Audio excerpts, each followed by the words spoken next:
Today, the High Church has recorded an increase in donations and reclaimed assets. This comes in good time after last week's financial scandal was revealed to the public. Several members of the clergy were discovered to have been siphoning funds and valuable resources for months from the church's coffers. The tithes of the faithful had finally come under scrutiny once a House Originalist Texarch received word of erroneous errors in the financial records. After going up the house's chain of nobles, the issue was traced back to the dozens of clergy who had made additions to the church's archives. From there, inquisitors were aware of an issue in the tithes, but were unable to pinpoint it until getting the empire's noble financiers involved. After pinpointing the error, the High Exarch immediately travelled with his delegation to Tibur to meet and review the details. Shortly afterwards, ordering the excommunication of all clergy involved in the theft. These apostates who showed greed over temperance are without soul, the official announcement read, marking the ex-priests as having committed a crime against God. Part of today's recovered assets includes those that had been siphoned during the scandal. These will be the first of many steps needed for the Pius to get their accounts back on track. In addition, the High Church's delegation on Tutham continue their 5th day of blessings, now halfway through their ceremonies. While their presence in the city of Sheltham started out on rough terms, the more visible opponents to their rival have dissipated, some even converting to support them. The 14 Red Dogs charity extends their assistance to the Zendara system. The 14 Red Dogs are moving forward with their project in aid of the people of Bora, even though the planet is neither part of the Empire and neither meets the technology threshold to be considered a civilized world. On the long term, the 14 Red Dogs hope to uplift the population and fix their many problems. Maybe one day, the people of Bora will be ready to join the Empire through the generosity of the 14 Red Dogs charity. CHR continues to work for non-human rights. The Church of Humanity Repentant has opened up its official embassy and legal center on Pylopid in the Sandere system, a planet inhabited by alien lifeforms having evolved to use primitive forms of industry. We talked to Thoughtbearer Crux E. Campbell, a legal representative from this facility, earlier today, and he had this to say. For centuries, the Empire has ignored the legal rights of aliens as defined in the ancient treaties. We are here on behalf of the Church of Humanity and the Symposium for the Advancement of Non-Human Life to help our alien siblings get fair and equitable treatment under imperial law. Honest work to repent for crimes against alien life? Or a dangerous effort to involve soulless animals in human civilization? Decide for yourself. House Vela announced better than normal sales of spycraft maps for the month of January. When asked by PRISM, most starship captains suggest that this is due to the improvement to lines made earlier in the month. One captain has been quoted saying, "I just saw the need for getting this new update. The last few were so underwhelming, but the new version has some great quality of life improvements." Following the news, House Vila announced a closer relationship with House Pixis in order to limit the impact of lodestone travel. For the purpose, House Vila sent a detail of Fakri to help establish contact with the rest of the Empire after a jump to lodestone. The detail was quickly expanded with a full elite intelligence unit consisting of many Kuthats, Muzir, and Shamshir to help Pixis in these dangerous times. One Velan official has been quoted saying, Svela received a request from our cousins in House Pixis to assist in the apprehension of a potential informant found to be leaking information to threats stationed on Tutham. The act is both a sign of goodwill to our friends in House Pixis and a statement that we stand in solidarity with all of the Imperial houses. The intelligence unit hopes to uncover, quote, any and all vile treachery, plots, or treasonous actions against House Pixis, Vila, the planet Lodestone, or the Empire. After the redesign and expansion of the Lighthouse of Sheltham, the PRISM Network has officially taken its newly renovated facilities to use. After thousands of employees have finished their emigration process from Echo to live planetside in the city of Sheltham, the Lighthouse is finally operating at maximum news and communications capacity after the 5 years of renovations. The Lighthouse is the landmark of Sheltham, and is now better than ever. Still up to its main task of lighting up Sheltham, the new Echo architecture overhaul takes it to the 33rd century in style. Originally built by PRISM in 3035 to house their local branch, the renovation was surely needed if the lighthouse was to last another 180 years. the Vagrant lives on Tutham. Deathless doesn't. House Vagrant has made their presence on Tutham known with a cunning attack on a Deathless convoy refueling in orbit around the Night World. The Vagrant ship, known as First Anger, was able to carefully maneuver into the Deathless formation before opening fire on the refueling starships. The First Anger was able to take out the majority of the fleet, along with the refueling station, in the resulting explosion. Around the same time as First Anger's attack on the refueling station, another massive blow was done against Deathless on Tutham during the Blackout Ring tournament. While most of Deathless's mech pilots were off duty and participating in the tournament, Vagrant saboteurs disarmed and destroyed the weapons on their combat mechs. The scene, according to witnesses, described the facility housing the mechs covered in red graffiti saying "The Vagrant lives." Pirates lay down their arms after rediscovering religion. Though it is not all good for the Vagrant on Tutham, as a group of their most dangerous members has retired. Why, you might ask? But weirdly enough, it was a visiting high church commodity broker and exarch that turned the pirates straight with words. The High Church has organized a number of charitable events targeting problem areas deemed susceptible by prominent members. The push of this particular campaign was to draw focus to the undue sorrow caused by the violence on Tutham, and seeking to draw sympathy to the church cause.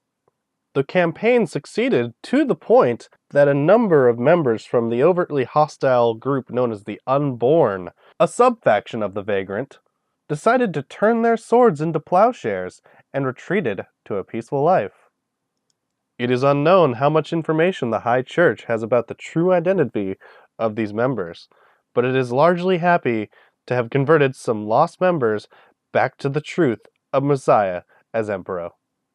Spike drives halted in the 0700 quadrant as the engineering marvel that is the Lodestone bends reality once more. Adjustment modifications have again been sent to Velen astrologists to remap the local belt transport lanes. Furthermore, transit has slowed significantly, as ships bound towards Octen have had to wait for the Velen corrections in order to avoid misaligned excursion.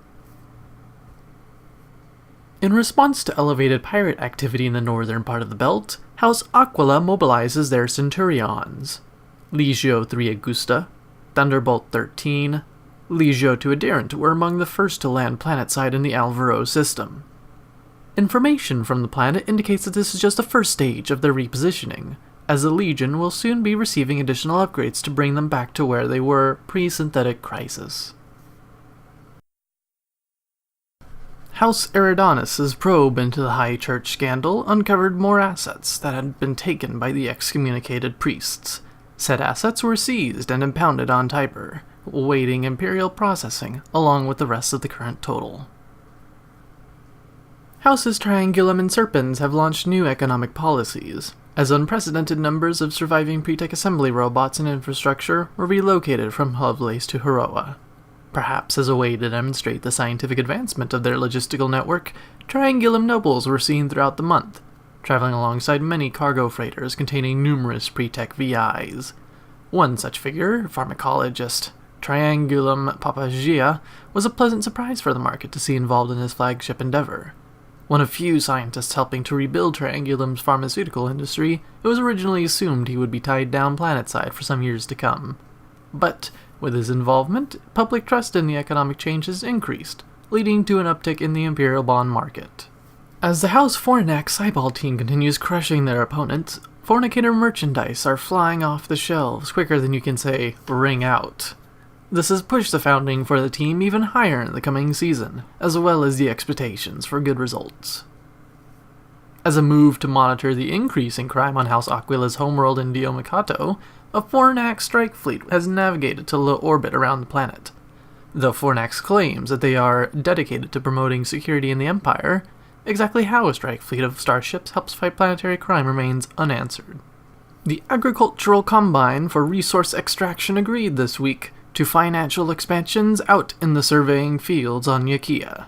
The Free Commerce Initiative, a local confederation of workers' groups, announced their support of Acre's decisions and have already hired the additional manpower needed to fulfill these duties.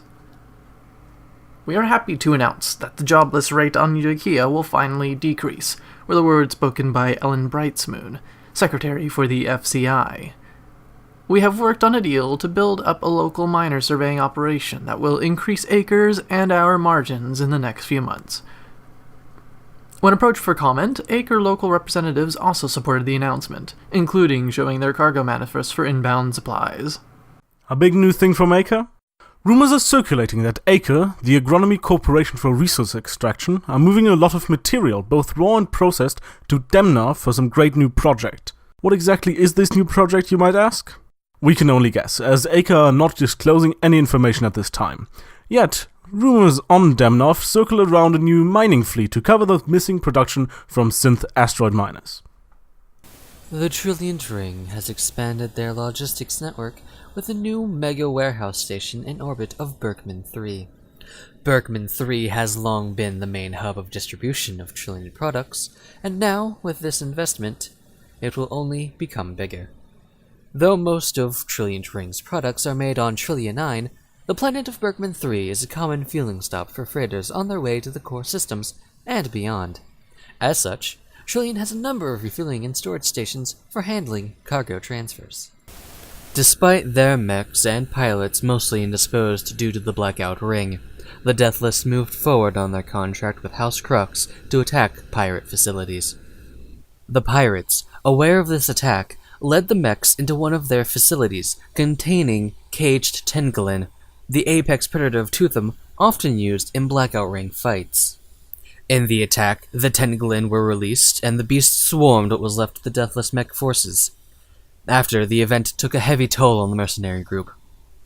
As the Deathless no longer have a significant presence on Tuthum, only time will tell if their contract with Crux will urge them to come back to deal with the pirate threat. To aid the many Deathless still grieving the loss of their fellow comrades in arms, the High Church organized a vigil for the fallen in a small courtyard within Chaltham. The vigil was led by emissary Eliza Lassar, who said the following: "The Deathless will not forget their sacrifice, neither should we, and neither should the Empire." After the emissary had finished her sermon, Vice President of Admission of Latko Stasov and First Lieutenant of the 2nd Mechanized Light Infantry, Pema Gurung, stepped up to perform the admissions ceremony and return the names of the fallen to the eternal record of the Deathless. The names will eventually be taken up once again by new DCS members, ensuring their remembrance in perpetuity. It was a somber moment for all, and we at PRISM also hope that the dead may find peace. House. Vagrant claims that a Spec Ops team sent by House Crux has been killed on Tuthum. Our reporters have been investigating unconfirmed rumors that a team of special operatives sent by House Crux to deal with the pirate problems on Tuthum was lured into a trap and killed. Though a video of the brutal event was released by an unknown party, its validity has not been confirmed. The video shows a team of armed, black-clad persons being executed in a mech showroom by the mechs on display. Normally, such mechs would be disarmed, but clearly the many incidents this month on Tuthum have led to increased security in factories and businesses. When reached out to, House Crux declined to comment on internal operations and petty pirate propaganda, as they put it. Vagrant, on the other hand, only said the following: "The Vagrant lives." Strong words coming from a group of wanted criminals.